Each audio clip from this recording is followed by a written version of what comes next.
Sevərək izlədiyimiz Babək filmindəki bu səhvə diqqətlə baxın. Lakin sən anlamadın ki, bu dünyada bircə gün azad yaşamaq 40 il boyunduruq altında sürünməkdən daha üstündür. Bu səhnədə Babək oğlu Buğdaya azadlıqdan danışır. Reallıq isə başqa cürdür.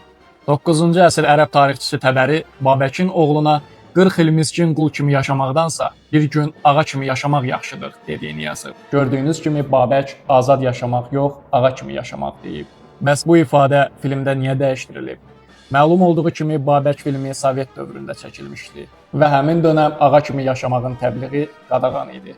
Buna görə də o ifadə azad yaşamaq kimi dəyişdirildi və xalqın yaddaşında belə qaldı. Babək filmi xalqların azadlığından bəhs etsə də, gerçəkdə sinfi bərabərliyi təbliğ edirdi. Bu isə sosializmin dolayı yolla SSR-nin maraqlarına xidmət edirdi. Bəs sizcə Babək kim idi?